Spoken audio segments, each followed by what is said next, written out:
Tonight, local pubs and restaurants welcome the relaxation of coronavirus restrictions. And Port Lincoln construction companies experiencing a building boom. From our 7 Spencer Golf Studios, your nightly news with John Hunt begins now. Good evening. South Australia's coronavirus restrictions have been slightly relaxed, with hospitality businesses returning to a density of 1 per 2 square metres. The news coming as a relief to many of our local pubs and restaurants. After a tough year, it was the news this Whyalla pub manager wanted to hear. Oh, it was fantastic news getting that this morning.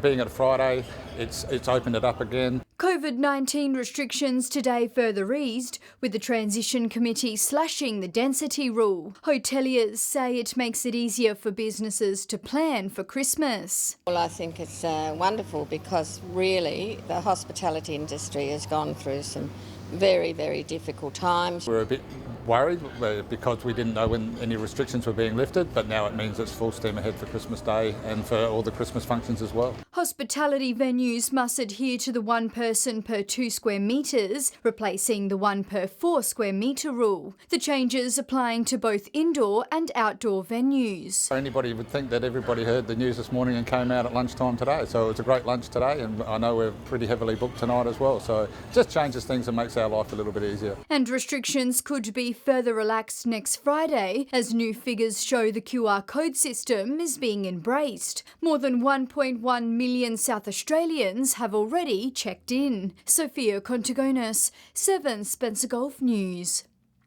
Port Lincoln builders say they are being run off their feet thanks to a local building boom.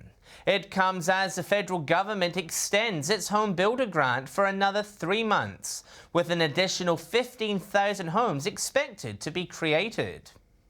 Reviving the economy 1 brick at a time. It's definitely stimulated the building economy, that's for sure. Hundreds of regional South Australians signing up for the government's $25,000 home builder grant, which is now being extended for a further 3 months. And of course, the $25,000 finishes at the end of December, but you have to have had your building contract signed. So the builders are getting absolutely hammered, and of course now the government have extended it to the 31st of March. The extension will come at a cost, with the grant slashed to $15,000, but experts say it'll still create a hive of activity. I think we've sold something like close to 70 properties in under 3 months, which is just unheard of. Local builders say they're feeling the effects of the government cash splash, struggling to keep up with demand. Probably the busiest we've been in quite a few years. I reckon in the last 10 years it's the busiest we've seen Port Lincoln and the Eyre Peninsula. Realtors are also seeing a spike in interstate inquiries. I think COVID has made us all realise that we don't have to live in the middle of the city to do all the jobs that we do in employment. To be approved for the grant, residents need to begin construction within 3 months of signing the contract. Builders say the extension will help more prospective homeowners get into the property market. Yeah, people wanting to get contracts signed and push things along probably quicker than they normally would. Nathan Regter, 7 Spencer Golf News. A 29-year-old Whyalla man has been arrested and charged after an allegedly stolen trailer was found in the backyard of a Whyalla Playford address. Police received a tip-off from a member of the public who spotted the dual-axle cage trailer Sunday night. Officers attended the address and located the trailer and approximately 7 grams of methamphetamine. The offender has been charged with numerous offences and will appear in court in January. Primary Industries is investigating how a great white shark washed up dead off the coast near Whyalla, and are warning the following image may be disturbing to some viewers. This picture posted to social media shows a white pointer on the rocks near Point Lowly on Tuesday afternoon. In a statement, the department's fisheries office says they are responding to the incident. The shark's body has been retrieved for a forensic examination to determine the cause of death. A Port Pirie resident is calling for Threadgold Park to be upgraded, claiming the area is in desperate need of maintenance. The member for Frome is backing these calls, saying it needs to be fixed sooner rather than later. After years of use, this space is looking worse for wear. Nearby resident Pam White claims Threadgold Park needs an urgent clean-up. I mean, all around Port Pirie we've got beautiful parks. Yeah. Why haven't we got one here? Something needs to be done urgently. She claims the playground needs to be moved, with these large trees a potential safety issue. Quite often big branches come down, and they have come down on the slippery dip. Also, people were having lunch and they just moved from there and a big tree came down. In a statement, Council CEO says they undertake regular maintenance inspections and customer requests have been attended to in recent times, encouraging residents to approach Council about these matters. However, Pam says action needs to be taken now. So I'm urging them to get a move on, pull their finger out and make this area look beautiful. The member for Frome also supporting a clean-up of the site. The park itself has been deteriorated over many, many years, and it's got to the situation it's not what it used to be. Each time I've been communicating with Council. Shari Hams, 7 Spencer Gulf News. Still to come tonight, Wyler's foreshore set for an upgrade, and a Port Augusta icon immortalised in a children's book.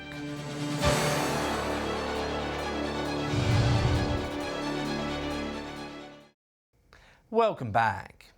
New cafes, restaurants, retail shops and even a possible fish cleaning station could be the future for Wyler's local foreshore. Council will consult with ratepayers, asking for their vision for the area.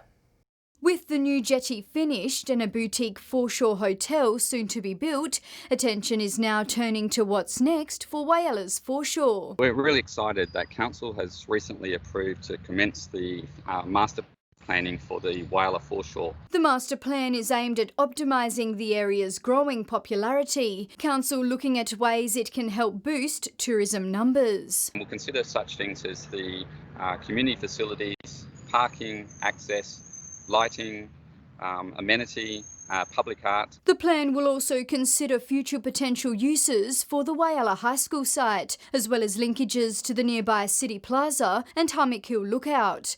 It will also look at improving the area spanning from the existing foreshore motor inn through to the Wyler Foreshore Holiday and Caravan Park. I think it's wonderful that the council has taken this lead role. We have a wonderful foreshore here and a wonderful beach, and people have got to understand nobody wants to take that away from the public. Consultation will commence next year. Sophia Contagonis, 7 Spencer Gulf News. A Port Augusta family has made a remarkable discovery, finding a children's book featuring their late grandmother, who was a famous anti-nuclear campaigner. The family saying they are overjoyed to see her story being told. This may just look like a children's book, but for the Wingfield family, it is much more than that. This is a brand new book that's been released early this year. It's called Fantastically Great Women Who Saved the Planet. It features my grandmother in it. Port Augusta's Eileen Wingard was instrumental in winning the campaign against federal government plans to build a nuclear waste dump near Roxby Downs. In the very early 70s, to fight against uranium, fight for things that really mattered, to save the planet. Recognised as a great woman who helped save the planet, her legacy lives on through this book. To actually have my grandmother featured in history books for children that's worldwide, I'm really proud. A pleasant surprise for the Wingfield family when granddaughter Tanya came across the book whilst online shopping. We were so shocked. I was in tears when my niece brought it over and showed us. We did not know nothing of this. Family members say they are very proud of her many achievements. It makes me feel really proud to see her achieve things in life. The community encouraged to pick up a copy and share her story. We would like it to be shared around, and maybe perhaps if it's on the shelves, people go out and buy it and show their children and their grandchildren or great-grandchildren, or keep it for future generations. Katrina Musson, 7 Spencer Gulf News.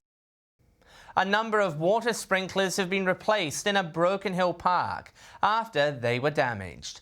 Police say about 15 pop-up sprinklers were deliberately destroyed at Sturt Park on Wednesday or Thursday. Officers are combing through CCTV footage from the area and are asking anybody with information to contact the local station or Crime Stoppers. The 1st of December is when most switch their Christmas lights on, but Broken Hill residents are bucking the trend. Locals banding together to light up the city this weekend, replacing the cancelled Christmas pageant. It's an event marking the start of the festive season, but when this year's pageant fell victim to the pandemic, locals adapted. The kids are very disappointed without the pageant because that is a big thing in Broken Hill. The community turning to social media, hoping to light up the city in its place. Gay and Mary among many families letting their festive spirit shine. It's been a horrible year, so we thought, why not go all out and big? The city centre lit up last night with the new walk-through bauble proving a hit. Work continuing in the town square today with a 5-metre tall Christmas tree being assembled. The local animal rescue group is using their light display to raise money for animals in their care. We had a few people come past last night, so hopefully now that we're heading into the weekend we'll have more people come past and jump out. The community's spirit shining bright even in the darkest of years. And the kids love it. You know, we have the neighbours' kids come up and the little faces, you know, just bright, so bright with what they're seeing. Lachlan Itter, 7 Spencer Golf News. Stay with us. Quorn's Cricket Club secures funding to upgrade its facilities. And a Broken Hill singing group getting into the Christmas spirit.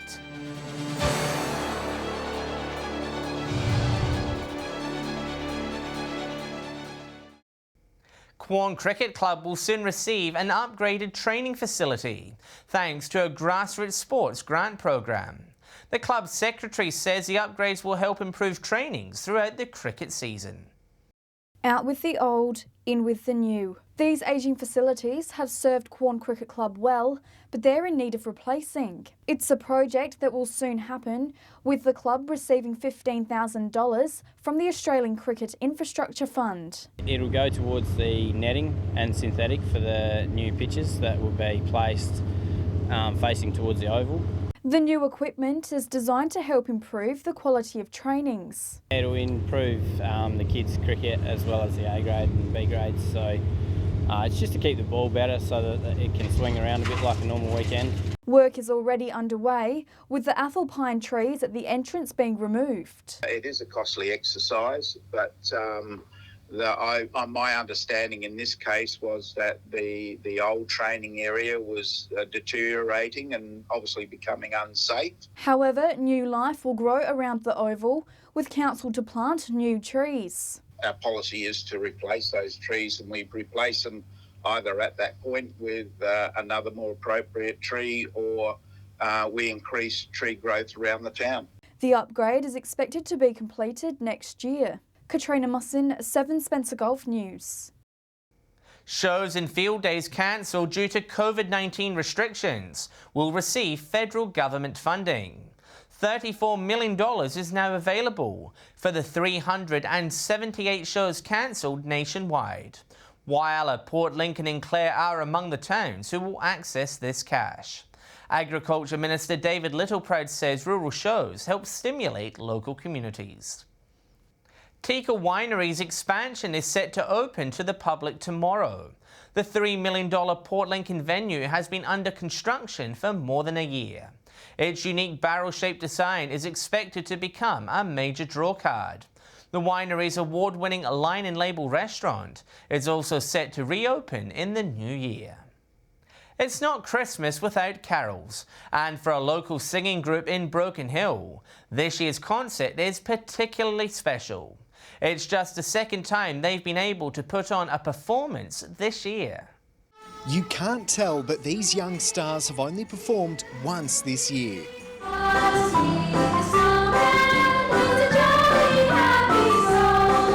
That'll change this Sunday when Broken Hill's Repertory Society performs their Hot Aussie Christmas concert. They're going to see a lot of singing, a lot of joy, a lot of happiness, all of the above. From classic tunes to Aussie adaptations. Bringing a touch of Christmas to a chaotic year, performers will also show family and friends their progress. I don't think they've been realising what we've been doing, because it's kind of like just sing and don't show them. Restrictions mean only a small number of singers can be on stage at any one time, but that isn't phasing the group. Moxie Drama Group playing its part, recreating the nativity scene with a modern twist. So we can only have 5 kids on the stage at once for singing. Dance or anything else, you can have as many as you like. Their talent and persistence finally paying off. Lachlan Itter, 7 Spencer Golf News. Great stuff. Stay with us after the break. Our cricket experts will preview the weekend's action. And Alex Sykes will have the weekend weather details.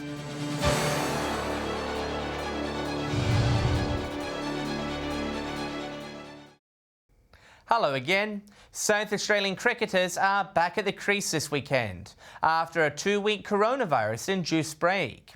Here's our experts with their tips. Hello and welcome to round 8 of Port Pirie Cricket. This round sees Portumaine taking on Wandeer here at Memorial Oval from 10:30. These two should have played in last year's grand final, which was missed due to COVID, so this will be a really good match. I'm tipping Wandeer. Over on Pirie West, it's going to be Southport up against Props. Southport have improved a lot this season, but the results haven't gone their way so far. I'm going to tip Props in a close one there. G'day and welcome back to Port Augusta Cricket Tips. This week we see the battle of the two top sides, Central Stirling versus Corn. Because this match is being played in Port Augusta, I'm going to lean towards Central Stirling. The other match sees West Augusta take on South Augusta at Tennery Park. West are still winless, and I can't see them beating South Augusta this week. So there are my 2 winners, Central Stirling and South Augusta. Hello and welcome back to the resumption of Whyalla Cricket. After 2 long weeks, we have 3 days this weekend of high-level cricket. On Friday night, we see a double header of the T20s under lights, which is sure to delight. On Saturday, we see North Whyalla take on Rupina. In a close one here, I'm going to tip North Whyalla, who are top of the table. On Sunday, we see Central Whyalla taking on West, and I think Central Whyalla are going to be too strong in this one. Welcome to the Port Lincoln Cricket Tips. After a couple of weeks off, we're back in action this weekend, and we see some really good games happening here this weekend. First one is Waybacks and Lincoln South out at Ravendale. Lincoln South have put some scores on the board of recent. Going to tip them to upset Waybacks in this one. Next game sees Todd River and SES out at Dorwood. SES get the job done in this. And in the final game here at Centenary Oval, it's 1 versus 2, Charlton versus Tasmans. Can't go against my boys, the Tassie lads. I think we'll get over the line here. Thanks for listening to the Port Lincoln Cricket Tips. We resume at 40 over cricket in Barra District Cricket League this weekend. South take on Central at the Jubilee Oval. And I think Central's batting will be the key to this game, and I think they'll run out narrow winners over South. In the other game, North versus West. This game will be a cliffhanger, but I think Norths might get their batting together this week and they'll prove too strong for West. And with a look at the all-important weekend weather, here's Alex Sykes. Thanks, John. The conditions for the return of cricket aren't looking desirable for part of the weekend, but I'll have details on that later. From 3 p.m. today, Whyalla is sunny and 33, Kadina sunny and 35, Cooper Pedy reached a top of 39. Port Augusta and Woodner both hot and sunny reached 37, Port Lincoln was mostly sunny and 25, Broken Hill got to 34, Port Pirie and Cleve 35, Clare sunny and 32, and if in Adelaide sunny and 29. To the satellite now, bright looking high jet stream cloud crossing SA is not bringing any rain due to dry winds near the ground. These dry winds are hot and gusty in the west and north, raising fire danger. Skies are generally clear elsewhere in these dry winds, leading to warm days. Moving on to tomorrow's weather outlook now, and we'll start with the Gulf waters. Northeasterly winds 10 to 15 knots, seas around 1 metre, south to southwesterly swells around 1 metre. And as I said before, conditions aren't favourable for the cricket on Saturday. Port Lincoln shower or 2, windy and 23. Cleve possible shower and 26 degrees. Shower or 2 and becoming windy in Woodner 25. Whyalla is set to reach 30 degrees. Port Augusta 32. Kadina showers and windy 27. Port Pirie set to reach 30 degrees. Showers and becoming windy in Clare 27 and Broken Hill 35. Taking a look further through the week now, conditions clearing on Sunday. Cooper Pedy sunny and 29. Broken Hill, similar conditions, 26. Port Lincoln, showers 20. Kadina, 22. Showers and windy across most parts of the region on Monday. Woodner, 20 degrees. Port Augusta, windy and 23. Port Lincoln set to reach 19. And mainly fine conditions on Tuesday. Kadina and Port Augusta both 24. Port Pirie and Broken Hill 23. And Adelaide partly cloudy 22. And that's all the weather from me tonight. I hope you have a lovely weekend. It's back to you, John. Thanks, Alex. And that's the local news for tonight and the week. Just a reminder, you can follow us on social media at our Facebook, Twitter and YouTube pages. I'm John Hunt. Thanks for your company. I'll have updates later, and Ruby Kamain will be with you on Monday. Have a great weekend. Good night.